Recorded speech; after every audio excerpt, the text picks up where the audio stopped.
Good behavior, huh? Hey. What's going on? Aren't you supposed to be resting? Not doing whatever it is you're about to do unless you're trying to bring on another medical emergency. You didn't tell him, did you? Tell me what?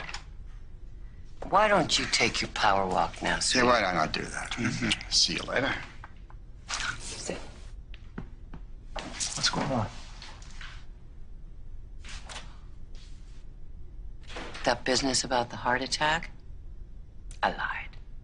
I wanted us to talk, to get things out in the open with a licensed therapist, and we need help. For too long, there's been this growing distance between us, and yeah, maybe this is a mistake. Jack. Honey, we're here. Let's not hold back. In this room, you're free to say whatever you want.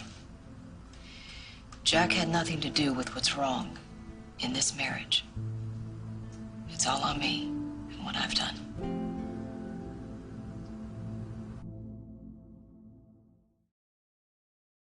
I really thought I was having a heart attack when you blamed me for every rotten, self-destructive choice you ever made in your life, especially sleeping with your own sister-in-law.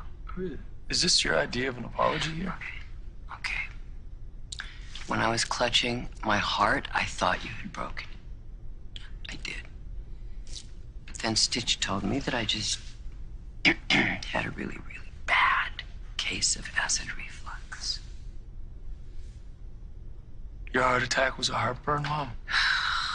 All right, I know it was wrong of me to keep it from you. But you thought you could control me by laying on the guilt trip. It was working. You were finally realizing that you were ruining your life because of somebody who wasn't worth it. You know what? No, Billy. Come on, of all the mistakes I've made as a mother, at least admit I did one thing right. Would you talk to me, please? Talk to me, yell at me, do anything, Billy. It's not going to change anything. What does that mean? Phyllis and I are done, but it wasn't mutual. It was her choice, not mine. I pushed Jack away because I was deceived. I had a man in my bed who pretended to be my husband. And he had Jack's face, but not his soul. He had no soul at all. I know this all sounds like a nightmare. It's real. We lived it, Phyllis here, me, somewhere in the Caribbean. You read all about all this in the newspaper, I'm sure. The good news is this monster who impersonated me is out of the picture. He's no longer a threat. Well, that's not exactly true because he still lives in my thoughts. He's still alive in my memories. He's there every time my wife looks in my face. There when we make love. It's not your fault. You're a victim in this too. If I could crack open my head and drag out the memory of that man, I would. We tried everything. We tried talking. We tried living apart. We tried everything else except this. Professional counseling. Jack said yesterday that there's a wall between us. And it feels like it's 10 feet high with barbed wire on top. And we can't knock it down. So instead you hide behind it. I think I searched for someone to, I don't know, understand me. To listen to me without judging me or tell me how I should feel. Someone who wasn't Jack. She went to my brother.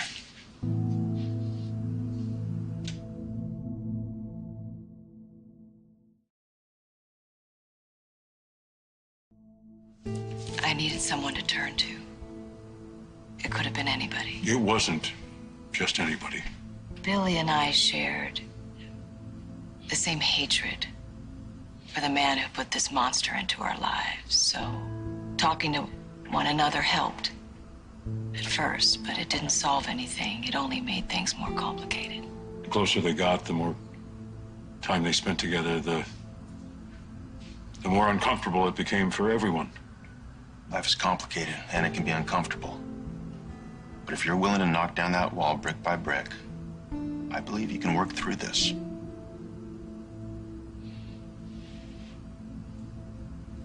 I'm really glad that you suggested we talk to someone. I mean, it was painful, but... I have some business I have to take care of.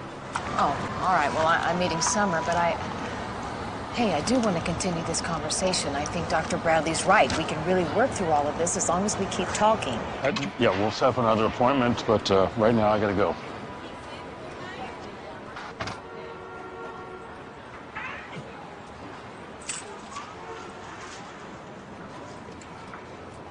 Go ahead, laugh, Mom. The joke's on me. You know, I actually wanted to go public with our relationship. I wanted everybody to know how I felt about her. I mean, everybody's lousy opinion of me, that would have been just cemented, right? Press would have had a field day. Vicky would have been at court the next day, yanking the kids away from me. Jack would have punched my lights out. Or worse, he would have forgiven me. But Phyllis saved me from all that by informing me that our relationship had nothing to do with me, that I was just a drug of choice, that I was just a medication to ease the pain. And now she's gonna focus on her marriage. She's gonna put all the pieces back together like nothing happened. So congratulations, Mom, you got what you want. I got dumped. Hope you're happy. Billy. My God. You love her.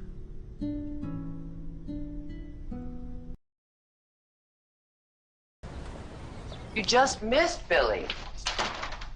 Actually, I'm looking for Colin. He and I have some business to discuss. Oh, you missed him too. I think he's taking a power walk. Is there something I can help you with? No, thanks. You know what? On second thought, maybe yes. What's up?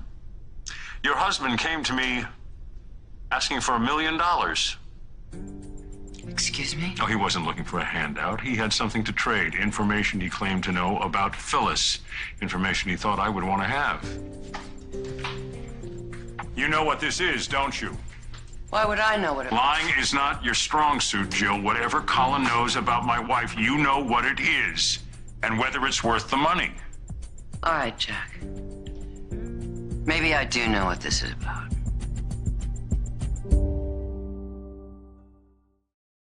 Con artist husband of mine.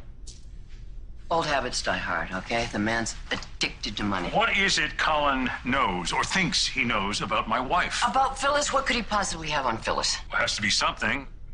He wants $1 million. I'm not gonna pay $1 million for nothing. This is the oldest scam in the grifter's handbook. He comes up with some stupid story full of wink-winks and innuendos, and then when you pay up, you're $1 million lighter. You think with that's nothing all to this show is? for it. It's Yes, another it's absolutely. get-rich-quick scheme. Yes, that's what it is. Oh my God. I love that man. I really do. I love him to pieces, but sometimes he can be absolutely shameless. Come on, Jack. You're too smart to fall for this. Don't you dare give that man of mine one dime. You hear me? Thanks for the warning.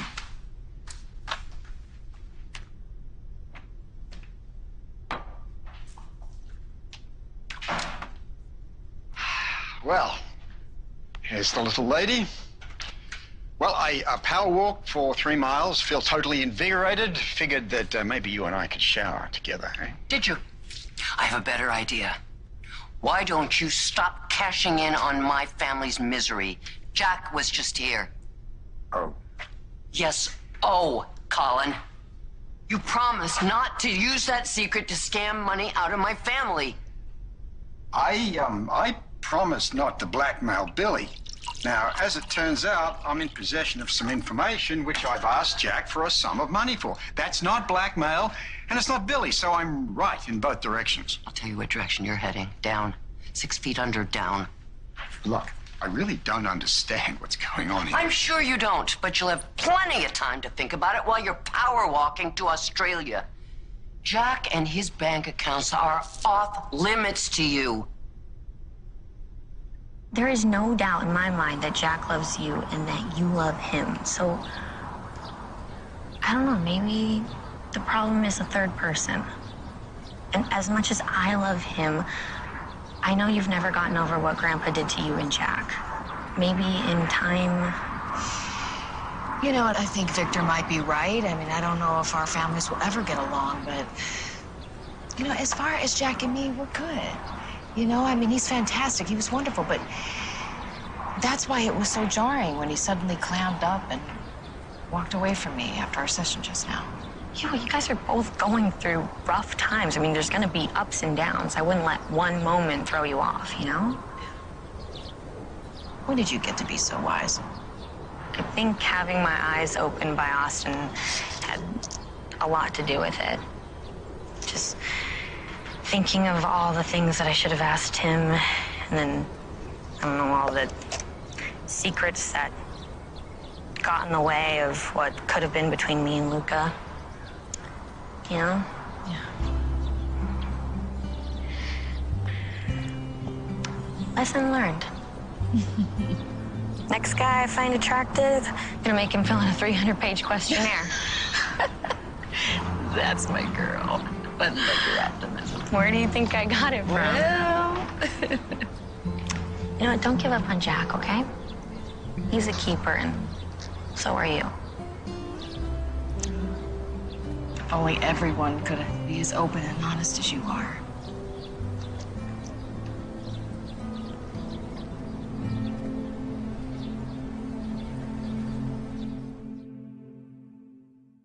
Why don't you go register for your classes, all right, before they fill up? Okay. You just have to do this more often. What? Listen to me whine and complain out loud? No, just talk, you know? Share things. I'm here for you. I know you are, baby. I love you. Love you more. Bye.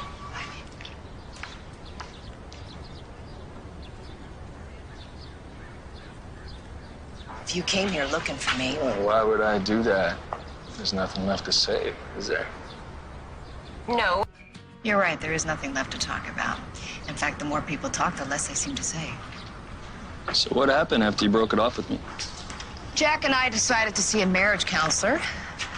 Today was our first session. It's very helpful for me. And for Jack?